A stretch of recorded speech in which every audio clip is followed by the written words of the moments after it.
साहब की उस स्टेटमेंट की मजम्मत करता हूं जिसमें उन्होंने कहा कौन सा वीर पंजाब रीजन, मैं किसी वीर पंजाब रीजन को नहीं जानता। अगर कोई कहेगा तो हम बर्दाश्त नहीं करेंगे, क्योंकि हमारी आइडेंटिटी की बात है। क्योंकि काम जो करता है उसकी तरफ ही ध्यान होता है, जो नारे लगाते हैं उसकी तरफ ध्यान नहीं होता।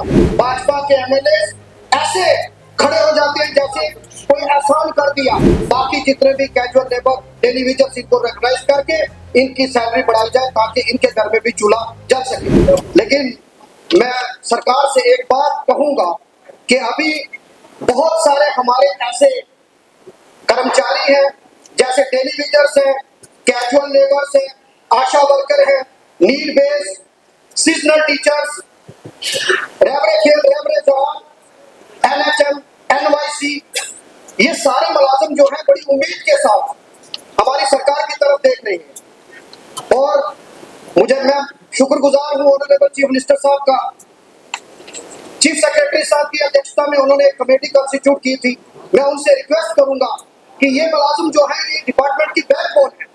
9,000 के ऊपर वो अपना गुजारा कर रहे हैं। सरकार को इसको संजीदगी से सोचना चाहिए। जिस तरह सीपी वर्कर को उन्होंने रिकग्नाइज किया, बाकी जितने भी कैजुअल लेबर डेली वेजर्स, इनको रिकग्नाइज करके इनकी सैलरी बढ़ाई जाए ताकि इनके घर में भी चूल्हा जल सके। मैं कल से सुन रहा था कि जैसे ही सेंट्रल स्पॉन्सर स्कीम की बात आती है, मेरे मित्र भाजपा के एमएलए ऐसे खड़े हो जाते हैं जैसे कोई एहसान कर दिया, कि जैसे दिल्ली से पहली बार पैसा आया है। मैं इनको याद दिलाना चाहता हूं कि ये पहली बार नहीं, 1947 से जो भी प्रधानमंत्री देश के हुए हैं, जो भी सरकार हुई, उसने स्टेट को, यूटी को पैसा दिया है। और वो क्योंकि वो प्रधानमंत्री हमारे भी हैं। अभी यहाँ एलओपी साहब यहाँ है नहीं, उन्होंने इंश्योरेंस की बात की। इंश्योरेंस जो बीपीएल इंश्योरेंस है उसमें 90% सेंट्रल गवर्नमेंट के शेयर होता है, 10% हमारा यूटी का।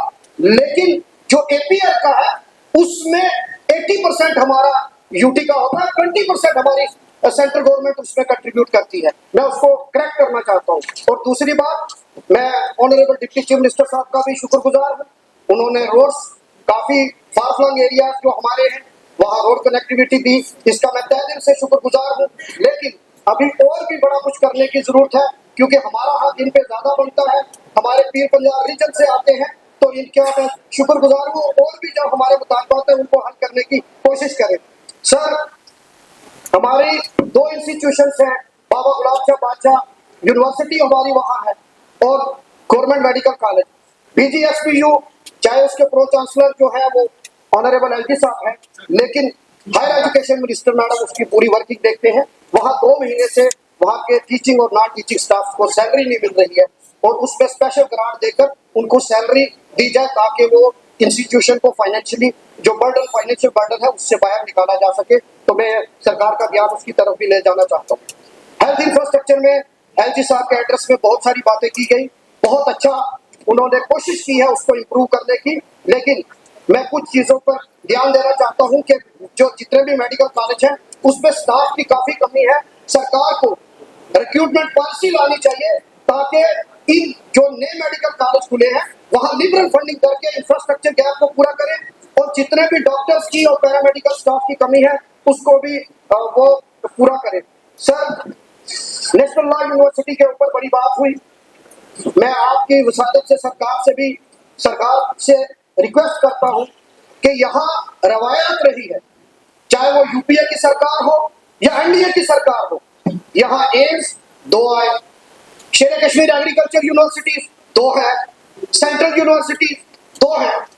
अगर नेशनल लॉ यूनिवर्सिटी 2 हो जाए और उसमें से एक यूनिवर्सिटी पीर पंजाब रीजन में, सर वो क्यों?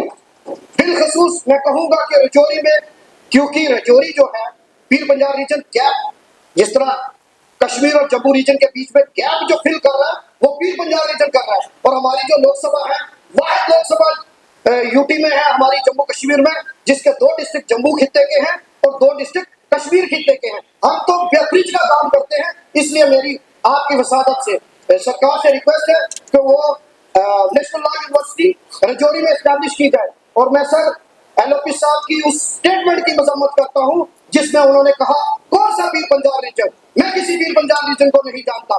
हम उसकी मजम्मत करते हैं।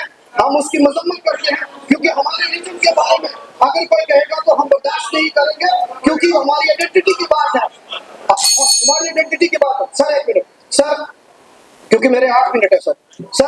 पीडीडी डिपार्टमेंट में काफी सारे इंफ्रास्ट्रक्चर को बढ़ाने की कोशिश की। सरकार ने एलजी साहब के एड्रेस में 2 करोड़ 24 लाख घरों को फायदा देने की बात की, और उसको उन्होंने 200 यूनिट बिजली को प्राइम मिनिस्टर सूर्य घर मुफ्त बिजली योजना, ये जो मुफ्त वर्ड है ये बड़ा कंफ्यूजिंग है। लोग सोचते हैं कि मुफ्त, हमें उसको सोलर जो प्लांट लगेगा वो मुफ्त है, लेकिन उसमें जब हम लोगों को बोलते हैं कि आप सोलर प्लांट लगाओ, क्योंकि उसमें मुफ्त वर्ड लिखा हुआ है, लेकिन उसमें 50% उससे पैसा दिया जाता है। तो ये कंफ्यूजिंग जो है, मुफ्त वर्ड को हटाया जाए या मुफ्त कर दिया जाए या मुफ्त वर्ड को हटाया जाए। मैं सरकार से अपील करूंगा कि वो बीपीएल को भी और बाकी भी लोगों को जो है 200 यूनिट बिजली दे। और फिर पंजाब रीजन में सर अभी मेरी कॉन्स्टिट्यूंसी में काफी सारे इंफ्रास्ट्रक्चर की जरूरत है, लेकिन बिजली नहीं है और बिल ज्यादा आ रहे हैं। मैं सरकार का ध्यान उसकी तरफ भी दिलाना चाहता हूं कि उसकी तरफ भी ध्यान दिया जाए। सर एक इंपॉर्टेंट लास्ट पॉइंट जो मैं सरकार की नजर करना चाहता हूं, 23,000 पोस्टें आपने रेफर की, बहुत अच्छी बात है।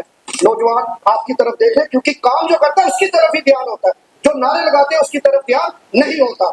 लेकिन उसमें सर एसएसआरबी के रूल्स कुछ बने हैं, जैसे वीएलडब्ल्यू है, कुछ ऐसी पोस्टें हैं जो कि जिनकी सैलरी 20 से 30,000 है। 60,000 ऐसे बच्चे हैं जिनकी 20 से 30,000 सैलरी है, और वो कोई रजौरी का बच्चा कुपवाड़ा में काम कर रहा है, कुपवाड़ा का बच्चा कठुआ में काम कर रहा है, और 20-30,000 में वो अपने घर का गुजारा किस तरह करेगा। सरकार या तो डिस्ट्रिक्ट स्पेसिफिक रूल बनाए कि लोकल बच्चा लोकल में वहां काम करे, या फिर ट्रांसफर पॉलिसी कुछ पीरियड के लिए बनाए कि 5 साल काम करने के बाद वो ट्रांसफर पॉलिसी बनाए, ताकि उन लोगों को भी फायदा हो सके।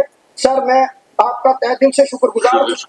एक सर बस बस एक पॉइंट आ गई मेडिकल यूनिवर्सिटी होनी चाहिए। अच्छा। हमारे मेडिकल कॉलेजेस हैं, हमारे पैरामेडिकल कॉलेजेस हैं, जम्मू यूनिवर्सिटी भी ओवरबर्डन है, कश्मीर यूनिवर्सिटी भी ओवरबर्डन है। एक मेडिकल यूनिवर्सिटी एस्टेब्लिश होनी चाहिए, ताकि वो भी एस्टेब्लिश हो, लेकिन उस पे ये मत करना कि वो जम्मू कश्मीर में आने चाहिए।